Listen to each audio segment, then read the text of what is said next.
तर शेतकरी बांधवांनो, आज आलेलो आहे आंबे टाकळी या परिसरामध्ये आणि आज आपण जाणून घेणार आहोत धन्वंतरीच्या उत्पादनानं कपाशी या पिकावर कशा पद्धतीनं आपलं हे तंत्रज्ञान वापरण्यात आलेलं आहे।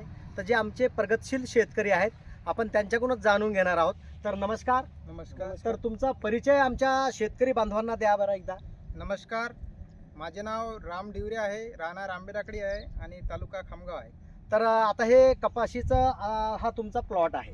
हा। तर या प्लॉट मध्ये तुम्ही धन्वंतरीचं व्यवस्थापन कशा पद्धतीने केलं आहे या आमच्या शेतकरी बांधवांना एकदा सांगा तुम्ही। आपण पहिले याला जे कपाशीचं बियाणे आहे त्याला आपण बीज प्रक्रिया केलेली आहे। बिजुरिक्स आणि RPS 76 लावलेला आहे। त्याच्यानंतर आपण सॉइल गार्ड आणि RPS 76 याची ड्रिचिंग केलेली आहे व दुसऱ्यांदा आपण RPS 76 व ब्रॅक्ट्रीट सोडलेली आहे आणि तिसऱ्यांदा हे खत जे आहे आपलं हे 5 किलो वालं हे खत गोरिज प्रोम हे एक खत 40 किलो वाली बॅग सोडलेली आहे आपण। त्या हिशोबानं आपली ज्या पराठीची क्वालिटी आहे सध्याच्या हालतीत तर आपल्या पराठीले 40 किंवा 45 पात्या व बोंड्या सध्या आहेत या अवस्थेत। म्हणजे आज रोजी म्हणजे या परिस्थितीमध्ये म्हणजे पाण्याचं प्रमाण खूप झालेलं आहे। पाण्याचं प्रमाण असं म्हटलं चालते की ओला दुष्काळ झालेला आहे। अच्छा, ओला दुष्काळ असताना सुद्धा या कपाशीमध्ये धन्वंतरीचं संपूर्ण तंत्रज्ञान वापरण्यात आलेलं आहे। आतापर्यंत किती फवारण्या याच्यावरती झालेल्या आहेत? आपल्या 3 फवारण्या झालेल्या आहेत। ज्या 3 वेळा फवारणी झालेली आहे RPS 76 ची।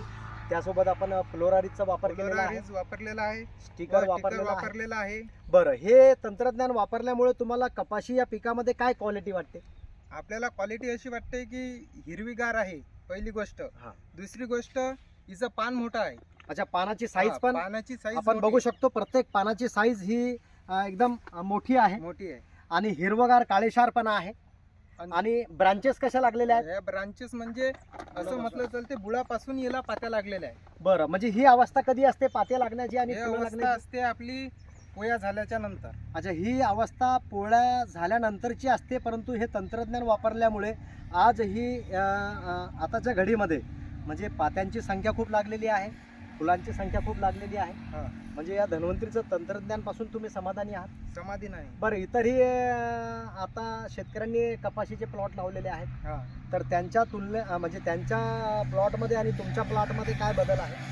आपल्या प्लॉटमध्ये आणि त्यांच्या प्लॉटमध्ये जमीन आसमानचा फरक आहे असं म्हटलं जातं। अच्छा, कारण की त्याची जर आपण पराठी कपाशी बघली तर त्याची कपाशी असं म्हटलं जाते टोंगा एवढ्याला आहेत अजून।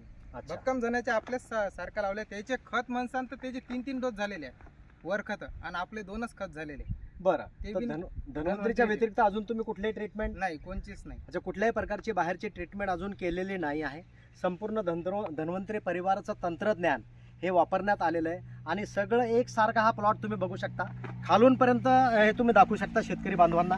याच्या ब्रँचेस सुद्धा तुम्ही दाखवू शकता। बघा, ब्रँचेस या बुडापासून आता सध्या कैऱ्या पण लागलेल्या आहेत। बघा, कैऱ्यांची संख्या बघा, दाखवू शकता या ठिकाणी। बघा, खाली दाखवा, कैऱ्या दाखवा, कैऱ्यांची संख्या लागलेली पण आहे, कैऱ्या पण आहेत, पाते पण आहेत, बघू शकता।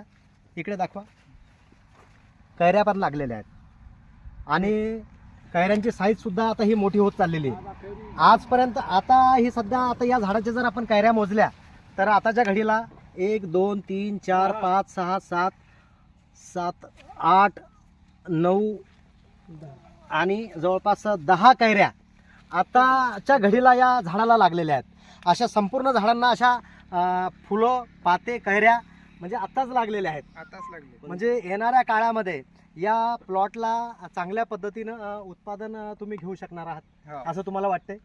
बरं, यापूर्वी सुद्धा तुम्ही कपाशी घेतलेली आहे?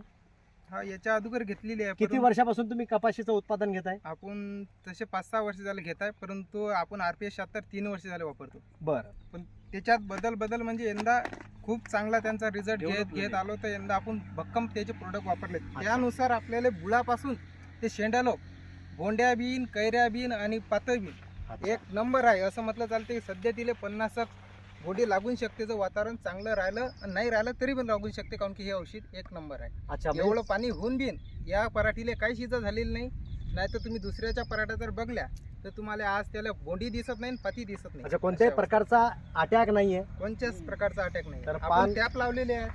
अच्छा, ट्रॅपही लावलेले आहेत। दबले सध्या हे ट्रॅप दबलेले आहेत, आपल्या धन्वंतरीचे ट्रॅप सुद्धा याच्यामध्ये लावलेले आहेत। तर तुम्ही सगळा प्लॉट हा अख्खा एकदा कॅमेरा फिरवा. एकसारखा प्लॉट. तर धन्वंतरीचं संपूर्ण तंत्रज्ञान वापरल्यामुळे तुम्हाला रिझल्ट मिळालेले आहेत. हो. सांगायचा अर्थ गोरिज प्रोम, RPS 76चं दाणेदार खत, दाणे- बॅक्टोरिज किट, RPS 76, फ्लोरारिच आणि स्टिकर. तर तुम्ही धन्वंतरीच्या या उत्पादनापासून समाधानी आहात. समाधानी आहे पूर्ण. तर इतकर शेतकरी बांधवांना तुमचा काय सल्ला असणार आहे? आमचा सल्ला असा आहे की कोणाजवळ 10 एकर असो किंवा 20 एकर असो, त्यांनी 1 एकर 2 एकरापासून सुरुवात करावी. त्या 100% तो 20 एकर असलं 20 एकराला वापरीन, 10 एकर असलं 10 एकराला वापरून शकते, त्याची क्षमता होईल. त्याच्यानं त्याने एकदा तरी एका एकरासाठी तरी वापरून बघावं. तर धन्यवाद. जय जय धन्वंतरी. जय जय धन्वंतरी. जय जय धन्वंतरी.